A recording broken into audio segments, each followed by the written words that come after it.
25 years ago today, on November 9th, 1997, WWE held its 11th annual Survivor Series pay-per-view that was headlined by the big WWF Championship match that was 18 months in the making, a rematch from WrestleMania 12, pitting WWE Champion Bret Hart against challenger Shawn Michaels. In Montreal, Quebec, Canada, at the Molson Center, nearly 21,000 people in attendance to check out this show live, and it would turn into, still to this day, the craziest night in WWE history. And I have been doing YouTube videos now for 12 plus years, and we have talked about the Montreal Screwjob at length on this channel throughout the years, many times before. As a matter of fact, 5 years ago, for the 20th anniversary, I did a really long commentary on that as well. But since my channel has evolved, my video style has evolved, and since it's been 5 years since we really last detailed the Montreal Screwjob, I figured we needed to come up here for the 25th anniversary. Those of you who are OGs or have been with the channel for a long time, you know my feelings on this show. You know my feelings on Bret Hart. Bret Hart was my favorite wrestler growing up, and this was a night that rattled me as a fan. I was 20 years old, and I was blown away that Bret got screwed out of the WWE title, and a guy that I considered WWE for life was leaving to go to WCW, and it was a really strange time in the life of Greg Morgan back then. So we are going to revisit this one more time. I know a lot of people are sick and tired of hearing about the Screwjob. Bret's sick of talking about it. Shawn is sick of talking about it. Podcasters are sick of talking about it. I've talked about it a bunch of times and attempted several videos on the subject on my channel throughout the last 12 years, but I thought since this is a nice big anniversary, silver anniversary of the Montreal Screwjob, which this is nothing to celebrate, I thought it would be fun to one more time revisit this, look back at what led to it, what happened at Survivor Series, my thoughts on it, looking back on it now through fresh 2022, almost 2023 eyes, and see if our opinions change or has changed on any of the events that led up to this or that happened in the aftermath. Now, of course, luckily for us, as wrestling fans, this thing did have a relatively happy ending with Bret making peace with Vince McMahon and the WWE, and eventually making his peace with Shawn Michaels as well. And to this day, from what I understand, they are still on very good terms with each other, and I can't tell you as a wrestling fan that was at the prime age when these guys were at their peak, I can't tell you how much that makes me happy, because this was a very sad situation that went down back in the day in WWE. When you combine that with the war with WCW and everything going on and people jumping ship, it was a crazy and wild time, and this Screwjob would set in motion a chain of events that would take WWE to lengths and levels we never thought possible. Just a few months later, they turned the tables on WCW, started winning in the ratings, and they never looked back. When Bret Hart left in 1997, I thought that might be the death blow. I thought that might be the last big blow WWE is going to be able to sustain before they die forever, and I turned out to be way wrong on that. So we are going to take a look back at the Montreal Screwjob, the events that led up to that, the heat and the history between Bret Hart and Shawn Michaels, and how all of that exploded at Survivor Series 1997. Hope you guys are ready to talk about this. Before we start diving into everything here, I have a couple of quick favors to ask of you, if you don't mind. Number one, please smash the like button. It would mean a great deal to me if you would give this video a like. Likes really help the channel. So if you like what you hear in this podcast, please give that like button a smash. Also, if you're not a subscriber, please become one. Click that subscribe button below and make sure you add on that notifications bell so you can be notified whenever we're up here doing stuff, and we're doing stuff all the time. We do Raw reviews. We do Dynamite reactions on Wednesdays. We do podcasts on Saturdays. We do classic pay-per-view watch-alongs on Sundays, and sometimes I have videos sprinkled in between. There's always something going on here on this channel. It's a great group of listeners and a great community and a great family. And speaking of family, if you would like to become a member of our family and join, you can do so by clicking that join button below and become a channel member. There's also a link in the description if you would like to support the channel in that way. And if you're a podcast audio listener, you can download this episode, the MP3 that is, over on my website, goodmikewarcommentaries.com, or listen to the audio anywhere podcasts are found. So just keep that in mind for this episode. Subscribe, like, notifications bell, become a member if you so choose, and it would be greatly appreciated by Greg. So welcome aboard. Glad you're here. Buckle up. We're going to talk about the Screwjob one last time. A lot of what I'm going to talk about here today is going to be rehashed from what I've talked about in recent or past episodes or previous years or whatnot. But, you know, I might have a different spin or a different take on certain situations now as we look back again at this crazy saga between Bret Hart and Shawn Michaels. And it's a situation in wrestling that really hasn't been matched until we got to All Out this past year, and of course everything that went down with CM Punk, Kenny Omega, and the Young Bucks. I really think that the Brawl Out Scrumgate fiasco is the biggest backstage thing to happen since the Montreal Screwjob, and it took 25 years for something that bananas to happen again, or banana, as Pat Patterson would say. So it is kind of interesting that all that happened right around the 25th anniversary of the Screwjob, the last time a world champion left the company in a violent way by throwing punches. We have not seen that since Bret Hart and the Montreal Screwjob, and then something sort of similar happened with CM Punk and AEW. But this situation back then, back in 1997, was pretty damn nuts, and I'm going to give you my perspective on it from where I sat as a fan and how I feel about it today, and if there are any differences between how I felt then and how I feel now. So hope you guys are ready to talk about some Bret Hart and Shawn Michaels. Let's talk about where this all started. We're not going to just jump right into the Survivor Series 1997. We have to talk about where this all began. Now, Bret Hart and Shawn Michaels, of course, came into the WWE both in the 80s. Bret was there around 84, 85. Shawn came in at 87, got fired, and came back in 88. They were both in tag teams with their respective partners, Bret with Neidhart and Shawn Michaels with Marty Jannetty. Now, the Hart Foundation went on to have great success because they started out as heels and transitioned into baby faces and went singles. Rockers pretty much just stayed babyface the whole time until Shawn went heel. But of course, Bret had championship gold pretty early on in 87 when they beat the Bulldogs, would drop those titles later on in the year, only to win them back a couple of years later in 1990 from Demolition as two-time tag team champions. Now, the Rockers and the Hart Foundation, of course, did have that famous match on Saturday night's main event where the tag team titles actually changed hands, but the top rope broke or the middle rope broke or whatever it was, and they just decided to scrap the match and not recognize the title change. But with Bret and Shawn, these two guys have wrestled and technically feuded sort of for every championship in WWE, and they kind of paralleled each other. Even though Bret was a little ahead of Shawn in experience, it felt like their careers really were paralleling. Bret got to the tag team titles first, he got to the Intercontinental title first, and he got to the world title first, but Shawn came along and achieved all of those goals just a year or two behind Bret. So they were really, really tight rivals there, but Bret was still pretty far ahead of Shawn all the way up until 1994, late 94, 1995. That's when you could kind of see the shift. Vince decided to go with Shawn at the following year's WrestleMania. And when you ask about what was the catalyst to everything that happened with the Montreal Screwjob, there's a couple of instances in time that I think you could point to, but I think one of the big ones is this pay-per-view right here. WrestleMania 12. Here is my trusty Shawn Michaels commemorative plaque that I paid God knows what for 26, almost 27 years ago now. And this was a big night. This, of course, was the Iron Man match right up the road from where I live in Anaheim. And Shawn Michaels won the WWE title from Bret Hart in that Iron Man match. We all know how that went. Now, a lot of things happened in that match when you hear about Shawn Michaels' side of things or Bret's side of things, what they've written in their books, what we've seen in documentaries, what we've seen on A&E shows, and all the stuff that we've seen on Bret and Shawn over the years. WrestleMania 12 was a big deal because Bret has over time expressed his frustration with feeling like a placeholder champion, because when he beat Diesel at Survivor Series 1995 for the title, and one of my favorite championship matches of all time in the WWF, when he beat Diesel, he felt like he was just holding the belt to give it to Shawn. But what Bret, I thought, didn't understand is that's what happens a lot of times in wrestling. Sometimes when you're ready to launch a guy at a WrestleMania, he's going to have to beat somebody, and somebody is that placeholder champion.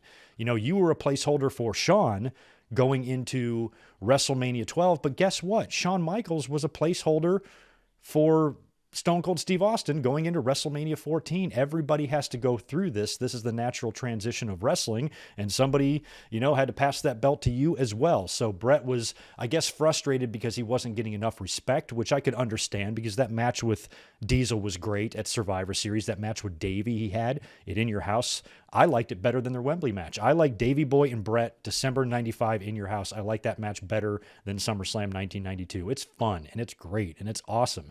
And Bret worked with Taker. Then he worked with Diesel in a cage. He was wrestling hard and getting his ass kicked. And I think from Bret's perspective, he was looking at all the promotion and all the build for Shawn Michaels and all the attention he was getting, and it was starting to plant the seeds of bitterness in Bret Hart. Now, Bret and Shawn remained good friends all the way up until WrestleMania 12 and maybe even beyond that.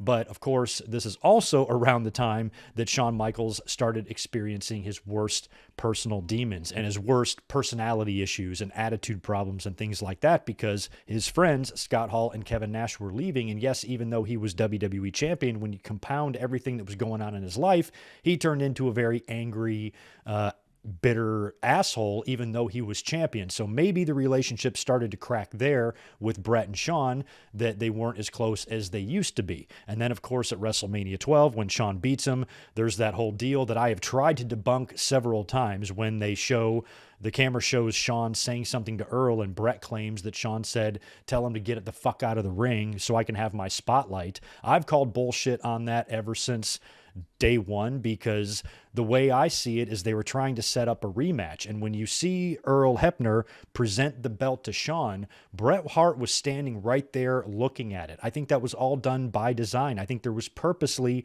not a handshake. I think the spot at the end was supposed to be Earl giving the belt to Shawn with Bret watching. And I think when Earl originally tried to present the belt to Shawn, Bret was still laying down on the mat. So Shawn told Earl, wait till he gets up, or wait till he's standing in the ring. I think Shawn was telling Earl to wait until Bret Hart got up so they can do the proper spot. That's the way I view that. But Bret believes, or whether it was a misunderstanding or what, he thinks that Shawn said, Bret, get the fuck out of the ring. And I understand Shawn could be a prick and an asshole, but Bret and Shawn just worked a great match together for an hour. They're probably going to be, you would think, and under normal circumstances would be filled with a lot of pride for what they did, and they wouldn't have any angry feelings about the person that just made magic with him for the past hour. But Bret felt like he was disrespected there, and of course there wasn't the handshake, and then Bret takes off in the car, and that was like kind of a worked shoot type of thing where Bret was legitimately in his heart probably really pissed that he dropped the title. But Bret has also said in his book and various interviews that he did have a conversation with Shawn about kind of trying to work people a little bit. I might go a little hard on you if I'm interviewed during my time off, when he left after WrestleMania 12 before he came back at Survivor Series. So Bret even said before that he had a conversation with Shawn about some of the interviews that he might do and some of the things he might say. And he did do a couple of interviews during that hiatus there because he worked the European tour right after WrestleMania. So he did do that. And then he went on that wrestling cruise, that Wrestle Vessel, where he sat down with Kurt Hennig and talked a little bit about his hiatus in WrestleMania 12. And nothing that he said about Shawn was, really that harsh. But for that time period when the lines between baby faces and heels were pretty clear, for Bret to say some of that stuff was a little bit eye-opening. So it started to create the impression that Bret Hart had a personal problem with Shawn Michaels. And I believe that he kind of really did in his heart. He probably was looking at Shawn, even though they were friends up until that point, you're still competitive. And if you're a former champion looking at the guy that you passed the torch to, and in your mind, they're not doing as good a job as you, that might create some resentment in your heart. And this is it's just human nature to kind of go through that, especially when you're in a competitive environment. So Bret Hart, during this time off between WrestleMania and Survivor Series, also meets with Eric Bischoff. This has been well documented as well. Bischoff's talked about it. Bret's talked about it. And he did meet with Bischoff, get an offer from WCW. But really, in Bret's heart of hearts, he had no intention of leaving WWE. He was just going to see what WCW had to say. And once they came back with a number, he then had leverage on Vince. And this is where some of that bad blood happens, because Vince now knows that he's going to lose Bret to WCW unless he creates some kind of lucrative contract for Bret Hart that would be worth it for him to turn down that type of money. So that's when they constructed this big 20-year deal that would be super front-loaded with a whole bunch of money in the first few years, and then things would taper off as Bret would take an office job or an agent job or whatever.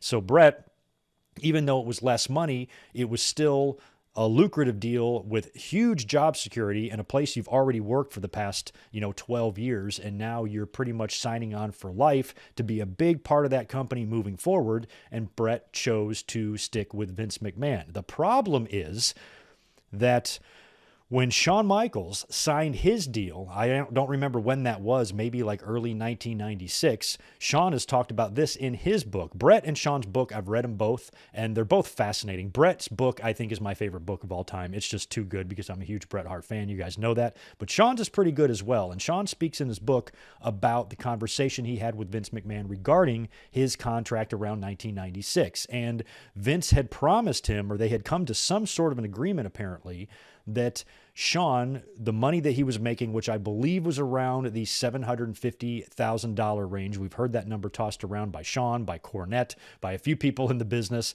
about what Shawn's contract looked like back then. Nobody in the company was going to make more money than Shawn Michaels, with the exception of one guy, and that's The Undertaker, just out of respect. But Shawn had Vince agree that nobody would be paid more than Shawn Michaels. Well, then Bret, during his hiatus, gets this offer from WCW, putting Vince McMahon in a tight spot. Now he has to go back on his word, because in this 20-year deal, those first couple of years will pay Bret more than $750,000, and now Shawn's pissed. So now you've got some real animosities. At first it was just kind of bubbling. The guys were starting to go in different directions with their attitude and stuff, and you could kind of see that maybe Bret didn't quite have the respect that he once did for Shawn. It was all handshakes and hugs prior to WrestleMania 12, but after WrestleMania 12 and Bret's demeanor and Shawn's attitude changing, and then even late 96, as we'll talk about here in a minute, Shawn kind of, venturing heel after he got booed out of the building in MSG and stuff, just the way the climate was in society, the way the business was at the time, the way the attitude was, they were really starting to be headed for a clash here, and a major butting of the heads between these two guys, and a major contrast in philosophies, I'm sure, as well. So things were starting to heat up here between these two guys. Now you got some personal jealousy, some professional jealousy, you've got some bad feelings, and things are starting to bubble a little bit. So Bret comes back, signs the 20-year deal. They do the interview on Raw in October of 96. I want to say this was the night after Buried Alive, because I think that was also the same night where Kurt Hennig was going to return to the ring, Mr. Perfect, and then turned on Mark Marrow and joined Hunter Hearst Helmsley. And then literally a couple days later, he goes to WCW, leaves WWE in the middle of the night, and wound up having to wait a pretty good amount of months there before he was actually able to debut in WCW. But he took off and left, and they weren't able to get Bret, but they were able to get Perfect. So Bret Hart is now back in WWE, and another little issue here between Bret and Shawn is that while Bret was away, he had put over Steve Austin big time in interviews. He said that Steve Austin, he believes, is the greatest in-ring wrestler in the WWE, and Shawn took that as a slight, and I think Bret meant it to be a slight. And you knew that Bret was going to come back and work with Austin. As a matter of fact, they did work, I believe, that European tour, or wherever they were. It might not even be a Euro tour. I don't remember where they went. They might have worked matches in Kuwait or something, but right after WrestleMania 12, they did go on a big tour overseas, and I know Bret did work a match or two with Steve Austin as maybe like a little bit of a tune-up and a practice for what they would do, and Bret liked him and then spoke highly of him in interviews, and when he came back, they were going to set that up. Austin started calling out Bret way before he even decided to officially come back to WWE. As a matter of fact, at the previous pay-per-view, Mind Games, he had that interview with Owen and Pillman where he famously said, if you put the letter S in front of Hitman, and you know the rest. So Bret was being called out by Austin for weeks. Finally, now he's back officially, and they make the match for Survivor Series, which will be in Madison Square Garden. As Bret said, for him, it's holy ground, and he won a lot of championships in that building, IC and world title, and now he's going to go in there and face Stone Cold Steve Austin at Survivor Series. One of my favorite Bret Hart matches of all time. Of course, that night in the Garden, Bret was victorious over Austin. Shawn, in the main event, defending the WWE title against Sid, loses the title in a shocker on a night that the crowd completely turned on Shawn. They were very, very pro Sid. He beat up Jose Lothario and did every heel thing in the book and was cheered, and the roof blew off the place when he powerbombed and pinned Shawn Michaels. Things were changing in the business. Nobody wanted the dancing sparkles anymore. They wanted attitude. They wanted badassery. And that's what, that's why Austin and Sid were, cheered the way they were. I mean, even in Bret's match, Bret in the Garden is still going to be hard to boo that guy, but the crowd was very kind to Steve Austin that night. They cheered Austin, they cheered Sid, and that was kind of the beginning of what would start that attitudinal shift in the WWE, which is something that really went against what Bret Hart was used to. And, things started getting a little difficult for Bret in 1997 as WWE would really take that turn towards the more racier stuff and the sexual stuff, and that really rubbed Bret the wrong way. So here we are in late 96. Bret Hart comes back in a big way, beats Steve Austin, and now because of the stipulation in that match, gets a championship match at the next pay-per-view. But of course, Shawn loses the title, so it's not Bret and Shawn in your house, thank God. It turned out to be Bret and Sid instead, and of course, Bret is then unsuccessful, and then we head into 1997, and now things get weird.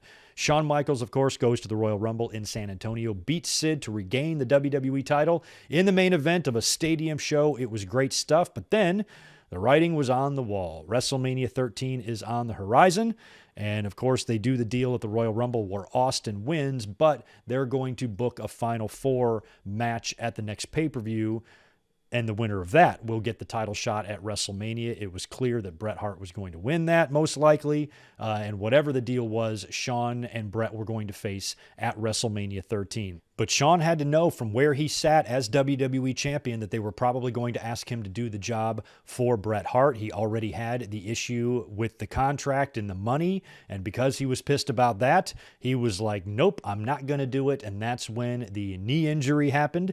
And on that Raw Thursday, on a random Raw, Shawn Michaels, last minute, WWE announces that he is going to appear on the show and forfeit the title due to a knee injury. And the Final Four match that would be taking place just a couple of days later on that Sunday night would now be for the WWE title. And of course, we remember the famous promo with Shawn and Vince and Gorilla, and Shawn is crying. It felt very real, felt very emotional and genuine. I remember as a fan being concerned, because at the time, I think I knew that Shawn and Bret had a few issues, but I didn't know that it was to this degree. So I remember that night as I watched it, believing what Shawn was saying. It wasn't until maybe an hour later when Bret Hart did an interview on Raw and right off the bat questioned the validity of it. And you started hearing that a lot in the dirt sheets and the hotlines that I would call at the time, people questioning Shawn Michaels' knee injury. And of course, Bret Hart would win the title at that Final Four show, only to drop the belt back the next night on Raw to Psycho Sid, and he would then go into WrestleMania to face The Undertaker. And because Bret Hart was kind of screwed by Stone Cold in that match, that would send Bret and Austin into WrestleMania 13, and they would make magic there. Now, prior to WrestleMania 13, after Shawn had been off TV for a couple of weeks, he decides to come back. He's back on TV now, all of a sudden, and he's not wrestling, but he is going to be at WrestleMania in a guest a commentator role. And he comes back and cuts a promo, and he's talking, and he's back, but he's not back. So then we go to WrestleMania. We know what happens there. Bret wins his match. Undertaker wins the title. Bret interrupts that championship match, says a few words to Shawn Michaels on the microphone, and got all involved in that main event. And then the next night on Raw, Bret cut that long promo, that like 30-minute long promo on the American wrestling fans and why he did what he did, and he doesn't respect them anymore. And it was one of my favorite Bret Hart promos of all time. And Bret Hart is just on the mic talking for 30 minutes. He's not screaming or yelling or anything like that. He's just laying it all on the line and laying out what really felt at the time his true, real feelings. It was a really well done work shoot promo where he talked about Shawn, talked about the fans, but he was still trying to maintain this heel character that he was on his way into. And Shawn Michaels would then interrupt that promo. Shawn would get attacked by Bret Hart. He'd kick him in the leg and then put the figure 4 on the ring post on Shawn. And that was a pretty big deal to me as well, because I was like, holy shit, now Bret's a heel and Shawn's a baby face, but Shawn's not even in the ring yet. And maybe they did this as another injury angle to keep Shawn off of TV more. So many questions in my mind. Now, the next couple of weeks on TV, we would see some more promos. Number one, Shawn would come out, I don't know, maybe the next week or whatever it was, and he cut a promo very similar to Bret, where he was given like 20 minutes to just go on and on about Bret Hart and who he is, and he got really personal in that. He mentioned how Bret Hart considers himself a hero or a role model, but he said, Bret, I've seen you on the road. You are no role model. And Shawn Michaels, in that promo, brought up the contract that Bret Hart signed, and he mentioned Bret leveraging himself against Vince because of the contract offer he got from WCW, and Shawn has always believed that Bret, had that meeting with Bischoff to use to get more money from Vince McMahon. And in a time when the company was going through some financial difficulties, maybe Shawn Michaels felt that that wasn't right or whatever. But I think really what it was Shawn Michaels was just bitter and pissed that Bret Hart was making more money than him. And that can really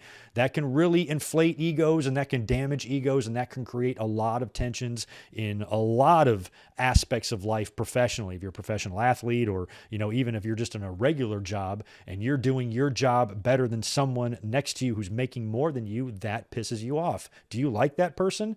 If you're sitting there running circles around them and they've got twice your salary, does that make you feel good? No, you're going to naturally kind of hate that person. So I can completely understand how animosity can grow and build between professionals in any sort of environment or setting. But everything here was just so crazy. The shots being taken on the mic were starting to get really personal. Now, while all this is going on, Bret Hart also re-injures his knee again, forcing him off of TV for several weeks. And I think they originally had the Bret Hart-Shawn Michaels match scheduled for King of the Ring, but Bret wasn't able to make it, so they ran the angle on TV where Austin injured him again, so he wasn't able to make the match with Shawn Michaels. But Bret still was on TV every week with the Hart Foundation in the wheelchair. And on Raw, they had that famous promo. It was in May of 1997. It was a promo that closed Raw, and it was another big issue between Bret and Hart and Shawn Michaels, and another issue that really led to a lot of their problems, and that was Bret calling Shawn Michaels out in the ring while he's sitting in the wheelchair. And the whole segment was supposed to be and was scripted as Bret cutting a promo on Shawn, and then Shawn Michaels super kicking Bret Hart before the show goes off the air. While Bret Hart is talking to Shawn, he is just going off on him, roasting him on the mic, and he won't stop. And Shawn Michaels felt that Bret was sabotaging him, that Bret was doing that on purpose. Bret claims it wasn't on purpose. He was just cutting his promo, didn't realize that he was running short on time. They were freaking out in the back. And of course, the show goes off the air while Bret is talking. And I remember I watched Raw live that night. I have the original recording of that. And to watch Bret talk, I remember saying, that's how the show went off the air. And right away, I think it was on the weekend shows on Live Wire and all that shit they were doing back then, they were replaying the super kick over and over and over again. So that really made Shawn Michaels mad, because you just got Bret Hart tearing Shawn a new one for 10 minutes, and then the show goes off the air and Shawn gets no comeback. So Shawn felt like Bret did that on purpose. And as a receipt for that, that's when we get the sunny days comment on Raw, when Shawn Michaels mentions that to Bret Hart. Lately, you've been having some sunny days. Shawn was on the video wall and Bret was in the ring with the Harts. And when he said that, insinuating a relationship between Bret Hart and Sunny, that got Bret some heat at home. And he's told the story about one of his kids asking him what was going on with Sonny, and Bret has always maintained that him and Sonny were nothing more than friends. And I believe Bret because Shawn is such a fucking hypocrite. Mr. Sunny Days comment, if anybody in that company was having sunny days, it was Shawn Michaels. I think he was the first one to have sunny days in that company before several other wrestlers would go on to have that delightful honor. But Bret Hart has always maintained that him and Sonny never had a sexual relationship. Bret Hart has, however, openly admitted, his infidelity over the years. He was rotten to Julie, terrible husband. He had girls in every city. He talked about this in his book. He doesn't shy away from it. But back in these days, Shawn was kind of calling him out for that in the promos and stuff, and it was really causing some personal issues at home. So now we've got all the professional jealousy with the contract stuff and who's going over and who's going to be champion. Now we got the personal jealousy too. Now you start taking shots at each other's families and starting to mess with their families or fuck with their families, like Bret Hart said. And that's when things can really boil over, and it did. In Hartford, Connecticut, on Raw, the night after King of the Ring, backstage before the show started, Bret Hart and Shawn Michaels got in the fight where Bret Hart pulled out a huge chunk of Shawn Michaels' hair. And that's when we hear the story of Shawn storming into Vince McMahon's office, holding this fucking chipmunk-sized clump of hair in his hand, and throws it down on the table and says he quits, he wants out. It's an unsafe working environment, which I think is something that Shawn was trying to devise in his head, some evil scheme to try to get out of WWE, because I remember distinctly reading in the dirt sheets in one hotline report I called right around this time.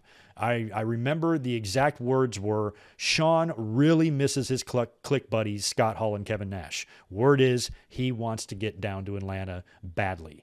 And I remember thinking, I'm like, that makes a lot of sense.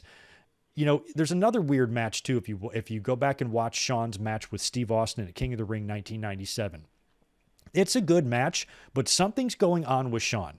Now, Shawn always chewed gum in the match. That's not rare. I think it helps with hydration and dry mouth and stuff. A lot of guys do that. And Shawn always chewed gum. So the gum wasn't what was odd. I think it was the way he was chewing it.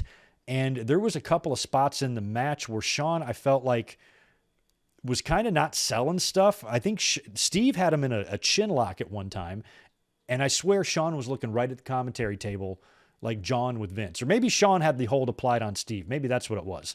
And while he was like chinlock in Austin, he's yelling at Vince McMahon on commentary, and he's spitting his gum and he's doing all this stuff. And I think he was kind of like misbehaving in the ring. I think he was trying to, get fired. I think he was starting to get frustrated. Well, what's the worst that can happen? Vince will fire me and good. Then I can go be with my friends. That's where I want to be. Shawn also turned up at a house show wearing an Outsiders t-shirt, which got a lot of buzz and got him a lot of heat, I think, with the with some of the boys. Now it wouldn't be a big deal. I don't think anybody would get heat in WWE for wearing an AEW person's shirt or vice versa. I don't think that would be really that big of a deal now. But back then it was like, holy shit, can't believe he did that. And it was just more evidence that Shawn kind of wanted to go. So when him and Bret got in that fight and he stormed into Vince's office and thought probably right away, hey, I can use this Bret attack as a way out of this company. I remember being worried because Nitro that night was in Boston.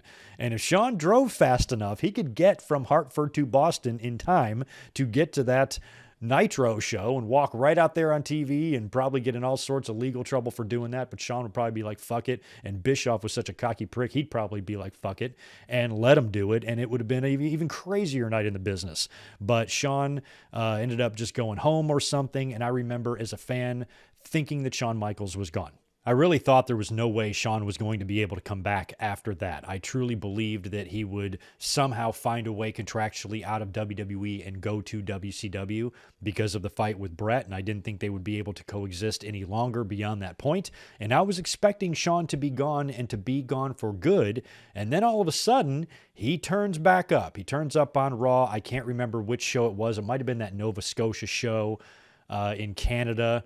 And Shawn Michaels is back on TV out of the blue, and he announces that he is going to be the special guest referee for the Undertaker and Bret Hart match at SummerSlam. And I remember thinking, holy shit, not only is Shawn back, he's going to work in the same match as Bret. Like, they're going to work together. And he was even talking about Bret in that promo, riling up the Canadian crowd. And I remember just being suspicious. And I'm like, how did they work this out?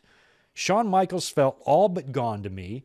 You could tell it was in his attitude and it was in his demeanor when he was there. From the time he came back after he lost his smile to the fight with Shawn, or the fight with Bret, he had an attitude to him. And he was, he really felt like he was angry, frustrated. And when you hear the backstage stories about how he wanted out, and I was convinced that he was out the door and never coming back when you get into an actual shoot with your rival in the backstage area, and Bret whipped his ass and probably would again if it ever happens. I didn't understand how Shawn would come back. So I remember the biggest question I had about this was, okay, what changed? What changed? How did Shawn, after it looked like he wanted nothing to do with this company, how did you get him to agree? Somebody who's in a very bad place at the time, is probably on a lot of drugs and pills and shit like that. How did you get him to agree to not only come back, but be able to work with Bret Hart? What did Vince promise him? And when you think about Shawn coming back, and to me that being so weird, and Shawn being willing to work with Bret in the SummerSlam main event like that, and they even had some physicalities on the Raws following that, and of course their build into Survivor Series, I remember wondering at the time how the hell that all got worked out. And I wonder, just speculation, nobody's ever speculated this in any book or interview about the Screwjob I've ever heard, but that part right there was kind of a red flag to me, because I'm like, how did it go from Shawn not wanting anything to do with them to being there and seemingly happy to be there? So what's that about? And I wonder if there was some secret meeting with Vince where Vince was like, look, come back, I'm going to get rid of Bret. Like, do you think he already had this idea that he wasn't going to be able to honor that contract in the summertime, and he used that as a negotiating tool to get to Shawn to come back? Look, I know you're pissed. We'll work all the money shit out later, but just agree to come back, work with Bret for a short amount of time because he's going to be leaving. And maybe that's what got Shawn back. Maybe Shawn got an early notice on the Bret Hart thing, and that's why he was willing to come back. I don't know. That's just speculation when I put all this together in my head as a fan. But of course, we would see what would happen at SummerSlam '97. Shawn would be the referee, but they had a stip there where if he doesn't call it down the middle, or if he doesn't count a 3, he'll be punished or whatever. So when he hits the Undertaker with the chair by accident, he has no choice but to count the 1, 2, 3. Bret Hart wins the WWE title for the 5th time, in another questionable decision in my mind, because if what I speculated about is true and Vince smartened Shawn up to his plans with Bret, look, just come back because I'm going to get rid of him. Make nice, make peace with him. You're only going to have to deal with him for a few more months, and I'm going to send him out of here to WCW. But that means Vince kind of already had his mind made up prior to the SummerSlam match, which means why would you put the belt on Bret if you're about to ask him to leave the company? And that would bring us then to that Madison Square Garden Raw, September 22nd, 1997. We're getting down to the nitty-gritty here, getting close to Survivor Series. And on that show, that was the night that Vince McMahon was stunned by Stone Cold Steve Austin for the first time. Cactus Jack appeared in the company for the first time. Over on the other show, another bald-headed goatee guy, a lot less handsome than me, debuted on Nitro named Bill Goldberg. That was a big night in the business, but maybe the biggest story of that whole night is what transpired before Raw even went on the air, when Vince McMahon had a meeting with Bret Hart, and he informed Bret Hart that he no longer wanted to honor his 20-year contract. WCW was breathing down his neck, and they are kicking his ass in the ratings and financially, and the money that he promised Bret to pay him, he can no longer pay him, and he was basically asking Bret to go to WCW. I'm going to free you up to negotiate a contract with them for the next 30 days or 60 days or whatever it was. Allow him to legally negotiate a deal with WCW, and if he can get one done, he'll give his notice to WWE, finish up business, and he will go there. And Vince did this because of financial troubles, as he called it in WWE. I have always questioned the validity of this as well. That's why I think it has something to do with what took place in the summertime with Shawn and Bret. I think Vince McMahon may have found himself as a promoter in a situation where he can only have one of these guys with him. And it's either going to be one has to stay, one has to go.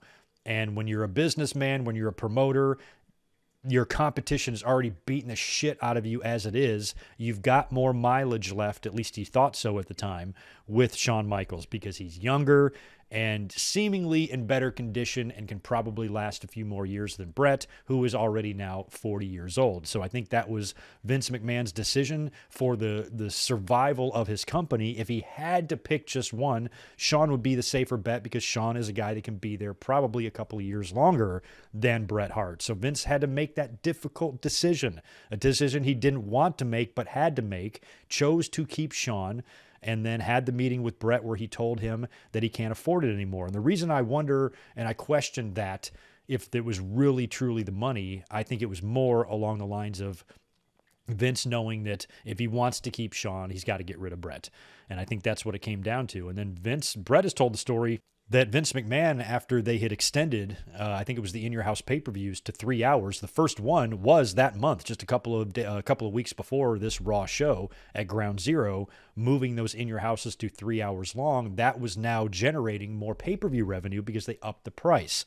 So Vince claimed that he could now afford to pay Bret Hart, and he didn't have to go to WCW. And then Bret was like, okay, well then, what if I stay? What are your plans for me? And Vince McMahon laid out this several month-long program with Shawn where he would just get beat 4 out of the 5 times. And then that's when Bret realized that he actually had to go as much as he didn't want to. And you see it in Wrestling with Shadows when he's like faxing his notice to WWE. You know how painful that was to me as a wrestling fan? My God, talking about ripping my heart out. Jesus. So Bret Hart reluctantly agrees to all of this. He is now officially gone from WWE. I think he's got like 60 days left or whatever it is. Just enough time to go to Survivor Series and defend his title. But a few things happened before Survivor Series. One of them, of course, is a very tragic day that took place on October 5th, 1997, and that was the death of Brian Pillman. This was the very same day as WWE's Bad Blood pay-per-view, which had The Undertaker and Shawn Michaels Hell in the Cell main event. That was a fantastic main event. Kane debuted in that match. That match was actually a number 1 contenders match, so with Kane debuting and attacking The Undertaker, helping Shawn win, Shawn earned himself a title match against Bret Hart. But, of course, the Hart Foundation and pro wrestling suffered a huge blow when Brian Pillman passed away. That next night on Raw was a very strange show as well. They did the Big 10 bell salute for Brian Pillman to open the show. That was also the same night they interviewed Melanie Pillman, which was just gross. Shawn and Triple H showed the curtain call on the Titantron as well during the opening segment on the show. And then later on, I think it was Bret Hart and Triple H in the main event. And that's when Shawn was out there putting the Canadian flag in his nose and starting to build his match with Bret Hart going into Survivor Series. So now we are finally here. Survivor Series 1997, November 9th, 25 years ago today. It is Bret Hart, it is Shawn Michaels for the WWE title. And as a fan, you had to wonder what the hell they were going to do here. Now, I also have to mention that something weird happened during this time for me as a fan. I've talked about this before. Because of, the mounting costs of living on your own when you're only 20 years old and paying rent and paying bills and things like that, I decided to no longer pay for wrestling news for the time being. I just wasn't going to call any more hotlines that was going to cost any money or buy any magazines or dirt sheets or anything like that. I was just going to cease all of that for a little while to save a little bit of money. And holy shit, did I choose a weird time and the wrong time to do that, because I completely was oblivious to what was going on behind the scenes between Bret Hart and Vince McMahon and the WWE. I didn't know he was going to WCW. For some reason, I decided to turn off the spigot of wrestling news. Prior to this and after this, I knew everything that was going on behind the scenes, but I decided to take this little break, thinking it might save me a few bucks a month just to be a little bit more frugal and responsible. And it bites me in the ass because I have to sit there watching the Survivor Series completely clueless as to what's going on behind the scenes. So at the time, Vince McMahon now thinks that Bret Hart is just going to go into going to Survivor Series and drop the title to Shawn Michaels. But one of the things that Bret Hart got in his big 20-year contract was he got creative control for his final 60 days of his contract. So if for any reason he had to leave WWE, he would be able to dictate what he did creatively.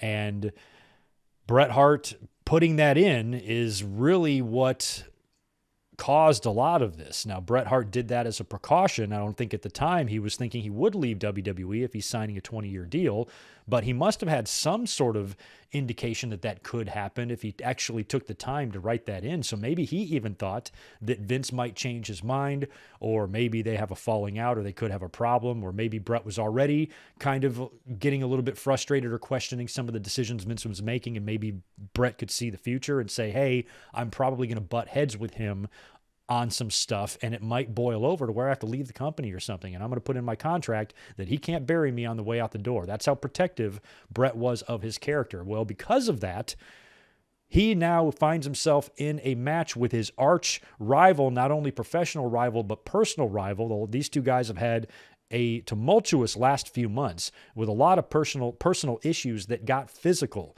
Now, Bret Hart has to go into a wrestling ring with this man in his home country as world champion right before he's going to go to the competition where he's going to expect to also contend for championships. And he's not going to want to go there getting beat clean in the middle of the ring by his rival in his home country. So Bret was going to use that creative control to his advantage and balk at that type of finish. So he is not going to do the job for Shawn Michaels. Well, I guess apparently he was at first, because as the story goes leading up to this, Bret Hart and Shawn had several heart-to-hearts backstage where they tried to patch things up. Once Shawn knew that Bret Hart was leaving, I believe Shawn was just acting through all of this and just trying to make nice and get Bret out the door. But during these conversations, one of them, Bret Hart said that, hey, look, I'm willing to do business with you. When I leave, I'll put you over, or whatever Vince wants me to do. I just want to let you know that I will do that for you. And Shawn, like the prick that he is, for some reason, says, Bret, I appreciate that. Thank you. But I just want you to know I'm not willing to do the same for you. Imagine if that conversation never takes place. Or imagine if Shawn Michaels is like, Bret, I appreciate it. Thank you. And then he doesn't throw that little line in. All he had to do was say thank you. If Shawn Michaels says thank you in that conversation, the screw job might not happen. Bret might do the job and go to WCW. At least that's Bret's take on it. But once Shawn said that and said, I'm not going to do that for you, that was it. Bret's like, nope, fuck it, fuck him. I'm not putting him over no matter what. No, no, no, no. Shawn Michaels has said in random interviews, I think even this one right here, this WWE Greatest Rivalries DVD, that sit-down him and Bret did with Jim Ross, which is very good.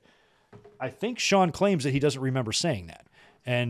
But he also acknowledges that he was just the type of prick that probably could say something like that. So he just doesn't remember. Maybe Bret's misremembering, or maybe Bret is just using that as a way to justify him not wanting to do the job for Shawn. And maybe Bret's making that up so he doesn't look like, too much of a selfish or Hogan-like pro wrestler. I don't know. But when you look at this at all angles, it's amazing to me how many situations there were leading up to this that if they went a different way, the screw job probably would not have happened. And I think this conversation between Bret and Shawn Michaels was one of those moments. Another major part of the story that you got to remember is that the Wrestling with Shadows documentary crew was also there filming stuff. They had been with Bret for several months, filming a lot of stuff he did in 1997, and they were all on hand for everything going on behind the scenes at Survivor Series. And this is why it was so bizarre and so surreal to me, is that you were actually a year later when the documentary came out to see so much of what was going on backstage that day. You even see Bret and Vince right before they go into that meeting where Bret was wired. He wore the microphone from the documentary to record the conversation, and they were able to get, the mic near enough to the door or whatever to pick up Vince's words and Bret's words, where Vince McMahon, you can hear him agreeing to the disqualification. And you can also hear a lot of frustration in Vince's voice when he says, I'm determined that this is going to end up the right way. I mean, you can hear it that Vince is fucking pissed and he's frustrated. Bret's frustrated. They're annoyed with each other. And it's just tense, man. And you could feel it. You hear it from wrestlers in shoot interviews when they talk about being backstage that night, how that night just had a different vibe to it. You could almost feel it in the documentary footage. I mean, Julie Hart was there. Bret's kids were there. And what was also funny about this is that Bret's kid, his youngest son, Blade, had a great relationship with Shawn Michaels. You see them wrestling around in the ring and Shawn's chasing them and stuff. So I was always happy to see that despite the fact that Shawn and Bret hated each other, that Shawn was good to Bret's kids. Sonny loved Blade. It shows Blade running around. They even interview him where they're like asking him, do you understand what's happening here with your dad? And, why he has to go? And he's like, no, not really. And, everybody here knows me. And it was sad that, even the Hart family was, not going to be as much a part of WWE anymore. So the fact that the camera crew was there and the documentary crew was there filming all of this happen. Imagine if there was a documentary crew for Brawl Out. How cool would that have been? Wrestling with muffins. And you can see everything take place next year when they release a Wrestling with Muffins VHS tape. You can mail away for it to Canada. You got to mail a personal check. It's going to take about 8 weeks for it to get to you, but it'll come.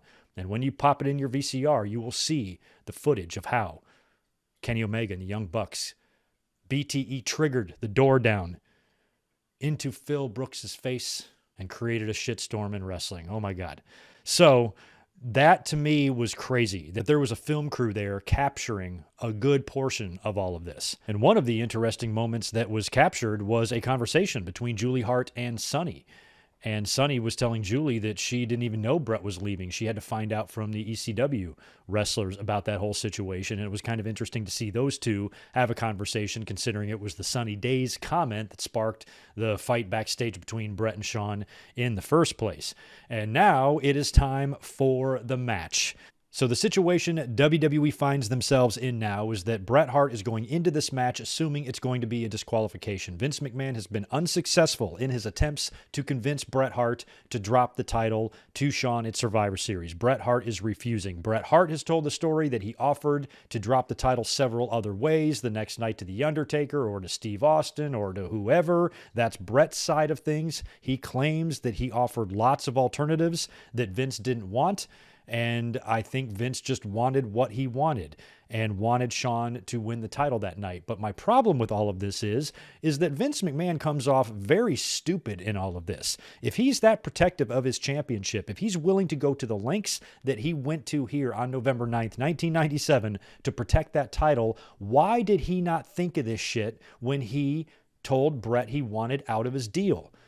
Because if he would have had Bret drop the title prior to having that conversation with him, that creative control shit wouldn't apply, because the creative control was only valid for the last 60 days of his contract, but he wouldn't have known he was leaving at the time. So Vince could have just told him to drop the title. Why was he in such a hurry to do it? Why did he have to do it that night in Madison Square Garden? Why couldn't he wait until he had Bret dropped the title at the next pay-per-view and then have the conversation? Was he really in that much financial desperation that he couldn't even afford to pay Bret for one more month? Think about it. If he would have just taken on Bret's salary for 1 or 2 more months and gotten on the other side of Survivor Series, and then at the end of the year kicked Bret to the curb, then the screw job wouldn't have even been necessary. A lot of this shit is Vince McMahon's fault too. Yeah, maybe Bret from WWE's point of view was being a little bit difficult. Many wrestlers also feel that Bret was being difficult in all of this, but you have to look at the circumstances that Bret was in. I'm trying to be objective here because Bret is my favorite wrestler of all time, but Bret says a lot of things in interviews that I don't agree with. You don't have to agree with everything your heroes do and say. I certainly don't agree with Bret Hart's marital behavior, but he's still my favorite pro wrestler in the ring. So I'm not saying Bret Hart was right in everything he did, but you can kind of see the situation that he was in and why he would not want to drop the title to that little prick. I can understand. I totally can. But at the same time, you still have a job to do. You're still a multi-millionaire heading down to WCW to make about $10 million over the next several years. Who cares if you have to lose a match? I understand that. But some people, their characters and their legacy is more important to them or as important to them as money, and Bret was very protective of that. So when you look at it from his perspective, I can understand. When you look at it from Vince's perspective, I can understand. But also, if I'm Vince, I'm kicking myself for not just having Bret drop the title and then the next night on TV, call him into your office, Bret, I can't afford to pay you, gonna have to let you go, and then none of this is ever necessary. So Vince was an idiot for whatever reason that day, why he felt like he had to get it done that day, right after Bret won the title the previous month. If he just would have waited, things could have been different. Now you're at a stalemate here. Now Vince wants what he wants.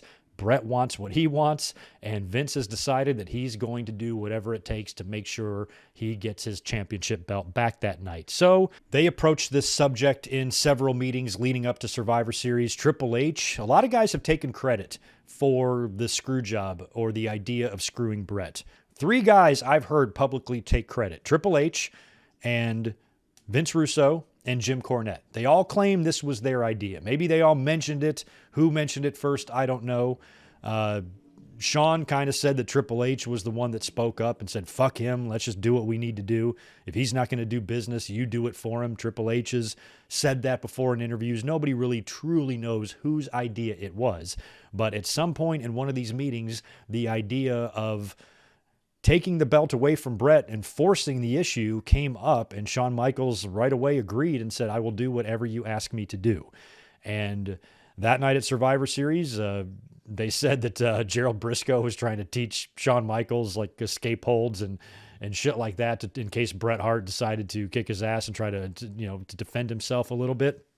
And the plan was for him to put Bret in the sharpshooter and Earl Hebner to ring the bell. Now, Earl was approached about this at the last minute. He tells the story, and other people have corroborated this, that he was pulled aside last minute, said, this is what happens when the sharpshooter's put on, you call for the bell, that's it, your job's on the line, you do it.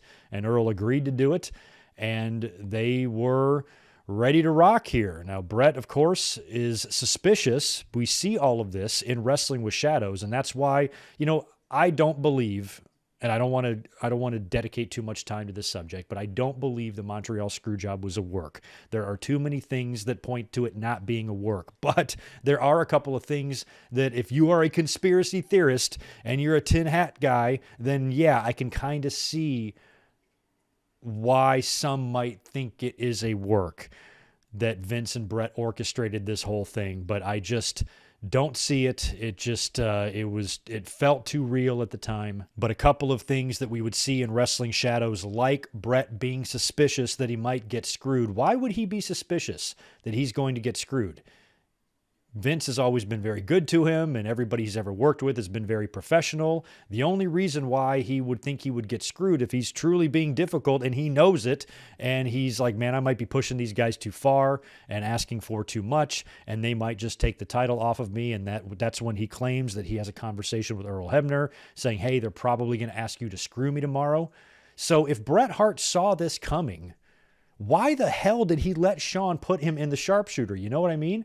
It's like, I almost think like Bret thought it through and is like, you know what? If they do screw me, I'm going to look like a huge baby face. So I might expect it, but I'm not going to try to do anything to stop it or whatever. Because, I mean, he already thought that might happen, and he got Earl to swear on his kids that that wouldn't happen. And Earl, had to do it anyway. And you saw at the end of that match when Earl did the bell thing, he just looked and he's like, fuck it. And he dove out of the ring, ran to the back, and jumped into a running car and sped away from the building. He got the fuck out of there. But all of this bad blood was so real between Bret Hart and Shawn Michaels. It would, for it to be a work would mean they would have to be in cahoots with this. All parties would have to know that this is a work, or Vince and Bret are keeping Shawn in the dark. But I don't think that's very likely because Bret was legitimately pissed. And, for him to punch out Vince McMahon and all that stuff and all the interviews that he held and the shit that he was saying about WWE, Vince would not be okay with that in a work. And then you're going to go in the media and trash me personally, trash my company, and the terrible slave owner like mentality that this promoter has, that Bret Hart claims that Vince McMahon has. I don't think Vince would be down with that part of it. And even when Owen died, Bret told the story of meeting with Vince McMahon, and Vince has told this story too. He said, when I met with Bret Hart at Owen's funeral, he started talking about the Screwjob, and Vince acted like and said that was unprofessional and whatnot. And I just don't think if this was a work, they would use Owen's funeral as, a tool to get the work more over. You know what I mean? So once, that incident happened between them, I was like, I never really believed it was one anyway, but that kind of guaranteed it to me. So no, I do not believe the Montreal Screwjob was a work at all. It was not. And I don't really entertain that thought, never really have. But considering the little coincidences with the documentary and a lot of things being caught on camera, but then, the punch somehow isn't caught on camera. Everything else is Vince, entering the locker room, Shawn and Bret even having the post-match conversation. Shawn, you weren't in on that. All that was filmed, but not the punch somehow.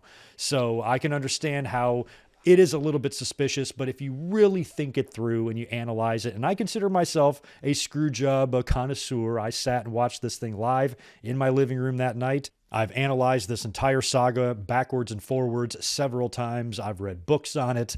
The Screwjob was a major event in my pro wrestling fan life. So when I think about it all the way through, I just don't personally believe there's any way this can be a work, even though there are a couple of red flags. But we now are going to the ring. Like I said, everybody knows what they're going to do. Vince and Shawn know their plan, and Bret knows what he thinks is the plan. And we have the match, and I remember watching the match that night, and nothing felt the same as the WrestleMania match. This was a completely different environment, completely different scenario, and these two wrestlers had evolved. They were two very different personalities. Bret was a heel. This is a heel match. This is a heel versus heel match, and it was a babyface match at WrestleMania 12, and that's kind of interesting. Shawn Michaels comes out and humps the Canadian flag in the ring. Bret Hart makes his way to the ring with Blade. His whole family is there, which is just crazy. He's got his son there. The Hart Foundation is behind him, and the match is underway. It's a brawl right from the word go. They're brawling on the outside of the ring, and the match really doesn't get going much in the ring. They're spending a lot of time on the outside, and I think that makes Vince McMahon nervous. Vince McMahon now is officially no longer an announcer on Monday Night Raw. He is now permanently kind of backstage. He's interviewed earlier on in the show by Michael Cole, where Michael Cole asks him who's going to win, and Vince says, I don't know. And I remember thinking that's weird, because why is Vince being interviewed here? They were kind of acknowledging him more as the owner, and to me it was still tough to get used to that. So when I see Vince now make his way to ringside, and now he's out there watching this personally, I'm like, what is going on? It was so bizarre to me because I had no clue what the F was going on between these two guys, and why the hell is Vince McMahon out there talking to these guys? He wants them back in the ring. Looking back on it now, it's like Vince wanted to make sure these guys got that match in the ring. Maybe Bret Hart was like, look, I'm just going to brawl with Shawn Michaels all over the arena until the referee just has to call for the bell. And Vince came out there to personally make sure that didn't happen. And even Vince and Bret had a little stare down in the aisleway there that felt like it could be setting up for something in the future almost. And it was like real life. I mean, there was real life tension between those two guys that came right through on the camera, and it was incredible how this was all unfolding. And the match isn't even very good. I mean, they're just brawling and punching each other and going to town on each other. It's pretty violent, but it's not really a technical masterpiece by any means. They're choking each other with the flag, and they're doing all sorts of violent stuff. And finally, after all of that brawling, all the way down to the entranceway, they're finally back in the ring now, and we're getting close to the finish. And of course, we all remember the finish. What happens? Shawn Michaels picks up Bret Hart to put him in the sharpshooter. Now, as Bret tells the story, the finish is supposed to be Shawn Michaels puts him in the sharpshooter. Bret Hart reverses it, puts it on him. And then DX hits the ring, and then the Hart Foundation hits the ring. Schmaz, DQ, whatever. That's what Bret Hart assumes the finish is. My question to Bret, the savvy wrestling veteran with street smarts, grew up in a house full of wrestling brothers, grew up tough on the cold streets of Calgary, rough and rugged and no nonsense. Why would Bret fall for this? You know, if Bret had an inkling that they might screw him, and he thought that that was a possibility, why would he let Shawn Michaels put him in any submission hold at all? Because he has to know that if he's going to get screwed, Shawn has got to be in on it. So why would he even allow Shawn to put him in that sharpshooter? That's why I wonder if Bret kind of knew they're probably going to screw me. I'm just going to let it happen or whatever. And sure enough, Shawn turns over the sharpshooter, and then you see Earl go ring the bell, and he just jumps right out of the ring. And I remember as a fan watching Bret and Shawn react to the finish. They're both kind of laying there, and Bret now has got Shawn's legs grapevine as he was trying to escape the sharpshooter, and he's kind of looking behind him, looking at Vince, and then Shawn is there looking at disbelief. And as a fan watching this on TV, I'm like, what the hell is going on? I had no idea. I was struggling to put it together.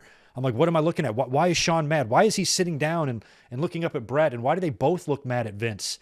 And then Bret hawks a huge loogie right in Vince McMahon's face. And I'm like, oh my God. And then Shawn gets out of the ring. He grabs the WWE title. He looks pissed. He's angry. He's like, God damn it. He takes the title and he's storming away. And I'm like, I've never seen anything like this. Like, what champion wins the title and they're pissed and he's grabbing it and he's storming off?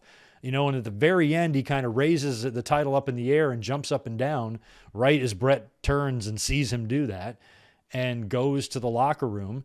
And then Bret, of course, then goes on a demolition spree in the ring, smashing everything to hell on the outside. The Hart Foundation joined Bret in the ring and just kind of talked to him. And there's that one photo of Bret just, you know, kind of leaning on the ropes in the WWE ring for the last time, being like, I can't believe this is how it ended and that it came to this. And, you know, you've got a rabid crowd. They're ready to riot. They're angry.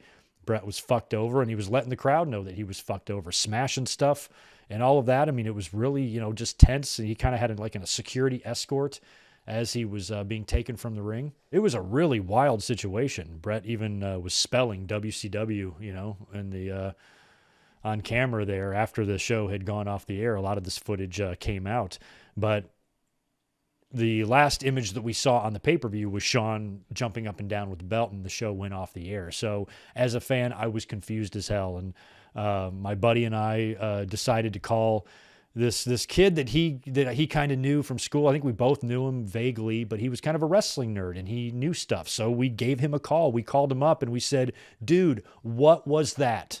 What was that? He goes, you don't know? And I'm like, no. He goes, Bret Hart signed with WCW. And I'm like, what? Yeah, dude, this has been going on for weeks. You don't know this? And I'm like, no. He goes, he's going to WCW. He goes, I think what happened is Vince McMahon screwed him out of the title. He didn't want to drop the belt to Shawn, and he's going to WCW. He said tomorrow. He goes, he's going to be on Nitro tomorrow. That's what my friend said. Bret was not on Nitro tomorrow, but that's what he said. I'm like, holy crap. So that's why Shawn had to win. Otherwise, Bret would be champion on Nitro. We were trying to put all this together. And to me, my mind was exploding because this is my favorite wrestler. And he's going to a company that in this Monday Night War is my second favorite. I'm much more team WWE in the WWE and WCW war. And it was rough. It was rough on my heart. I didn't know what to make of it. I was confused. I was like, oh shit. Does this mean I can't be a Bret Hart fan anymore? Who's in the right? Who's in the wrong? I didn't really know at the time. For all I knew, Bret was in the wrong, and Vince and Shawn had every right to do what they did to him. I didn't really know. It took a while to start hearing the stories. Then, of course, I kicked back in all of my money that I would use to pay for wrestling news. I was calling hotlines, reading dirt sheets, getting every magazine I could, trying to find out all the information I could about the Montreal Screwjob. I was a very, very confused fan at the time. And then the next week, or maybe the following week on Monday Night Raw, they did that sit-down interview with Jim Ross and Vince McMahon, where Vince did the whole Bret screwed Bret promo, which was weird because they're talking about Bret, big giant photo of Bret, and he's gone from the company. I'm like, gosh, they're talking about him like he's kind of still there. I would want to move on from this, but they're drawing attention to it. And I guess there was no way they could ignore it. They couldn't do what they typically do when somebody leaves the company. They just kind of ignore their existence. Now they're going to have to talk about Bret and the situation surrounding that, and Jim Ross asking Vince McMahon if he screwed Bret Hart out of the title. And then that's when Vince dropped the whole time-honored tradition crap, and there was a lot of curtains being pulled back during this whole situation. Bret doing the same thing, going on interviews, the off the record, and talking about how he was screwed. And it was a really, really weird time. But in that interview, Vince, I think, felt that he was going to go on TV with that black eye and get sympathy and be the babyface, when really he came off as a douchey promoter. And that's kind of when Vince McMahon, the heel character, was born. You started seeing him more on TV, interacting with Steve Austin, and then just a few months later, he would become Mr. McMahon. And it was all kind of birthed right here during the Survivor Series, after the Survivor Series, and how Vince acted post Screwjob, and he came off as a heel. So they ran with that. Vince had a ton of heat, so they went with it and decided to make money off of it. So when you look at the Screwjob and what it set in motion, think about if the Screwjob would have never happened. Think if Bret stuck around and Shawn stuck around. We would have never gotten the Mr. McMahon character. I still think Austin would have became a star, but maybe not to the degree that he did. I'm not sure if The Rock would have gotten on the map quite so quick had Bret still been there, Shawn still been there. So things would have been different, and the business would look a lot different had the Screwjob never happened. My biggest wish with the Screwjob never happening, if I could go back and change history, I would definitely not have the Screwjob happen, because I think one of the benefits to never having that take place is I think Owen Hart would be alive. I don't think Owen would have been in that blue blazer gimmick. There would have been no reason to tie him up and hang him from the roof. So if Bret would have stayed there, Owen probably would have stayed with the Hart Foundation longer, probably would have been more like his Owen Hart self, and they wouldn't have gotten too, confused with him creatively, where they were trying a whole bunch of different shit, and they decided to go back to his old blue blazer gimmick. I just don't think Owen would have done that with Bret there, or they would have had that creative idea for Owen with Bret there. So there's a lot of things that would have been different, but in terms of the business and where it went, it amazes me as a fan when I was sitting there that night thinking that WWE was dead and there was no coming back from this. The fact that the opposite happened, and just a few months later, they turned the corner on WCW and wound up, destroying them for the next couple of years. And Bret Hart went over there to that competition to work for an inferior brand and a company that didn't know what to do with him. They had the hottest wrestler in the world. They didn't really capitalize on it, and it was going to be hard to do that when you had guys there like Hogan and other egos and all the political stuff.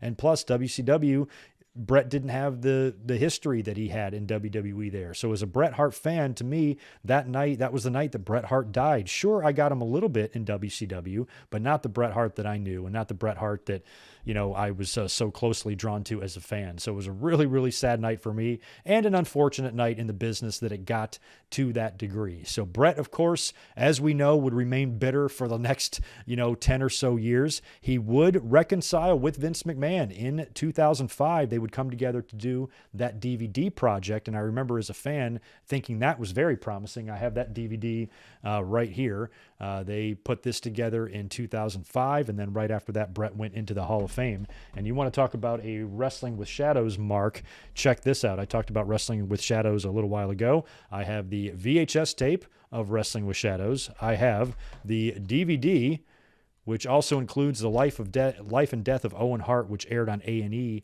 back in the day, 20-something years ago. And this is sealed, never been opened, actually, so that's cool. And if you want to get extra nerdy, I have got the Wrestling with Shadows soundtrack. Look at there. So as you can see, I was fascinated by this whole entire situation.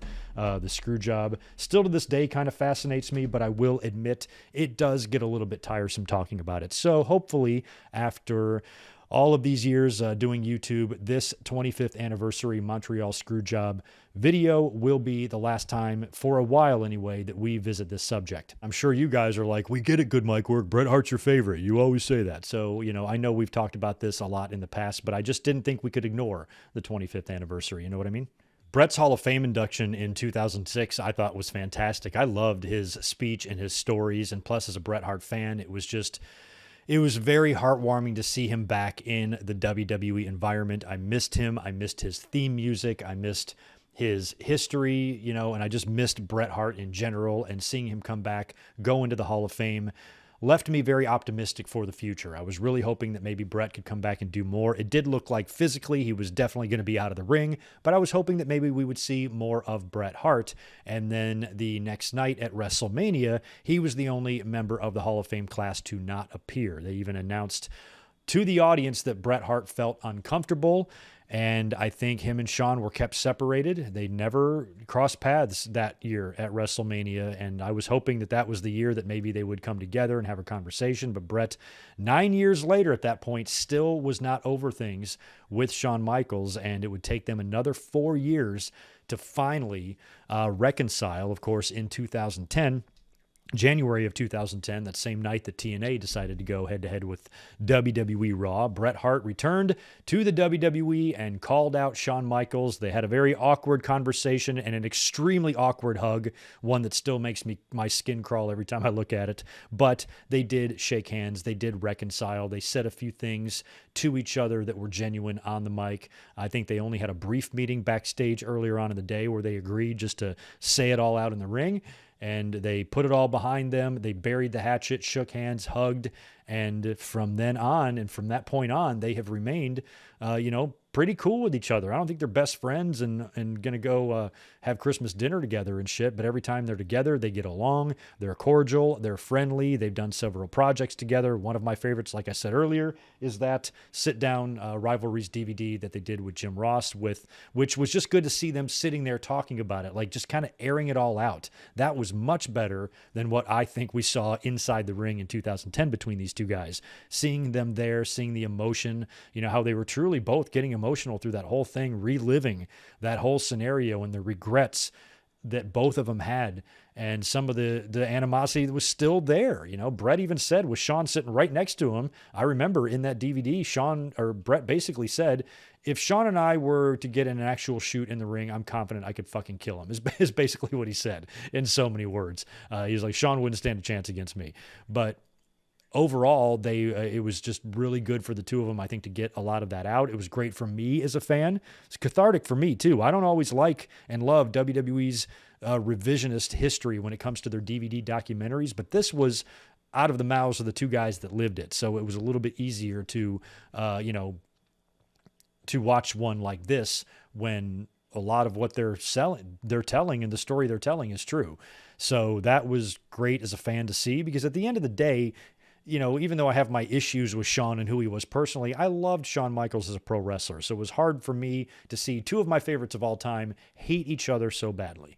And so the fact that they were able to come together here, and it took a long time, took 13 years, but at least they were able to finally reconcile and put everything behind them and hopefully make peace with not only themselves, but with the entire situation. And hopefully, any fans that lived through the screw job like I did, and it was a very memorable thing in your wrestling fan life, hopefully we can find peace with it as well. It's been a long time. It's been a quarter of a century. I think it's time to no longer make the Montreal Screwjob a big deal, but it will go down as one of the most significant nights in the history of the business, like I said, because of the chain of events it set in motion. Without the Screwjob, who knows what it would look like? WWE may have lost the war had the Screwjob never happened. You don't know. It would have been it would have been just crazy. I wish we could go to an alternate universe and see what that wrestling world looks like. It would be interesting. It would be interesting as hell. So anyway, there you go. That's a wrap on the Montreal Screwjob and everything that led up to it and that followed the Montreal Screwjob. I appreciate you sitting here with me for, it's got to be an hour now, however long this video turns out to be once I'm done editing it. But I appreciate you guys being here. Thank you so much. Be sure you subscribe on the way out the door and stay tuned for more content coming to the channel. And I can't thank you enough for reliving the Montreal Screwjob with me one final time. Y'all take care. Peace.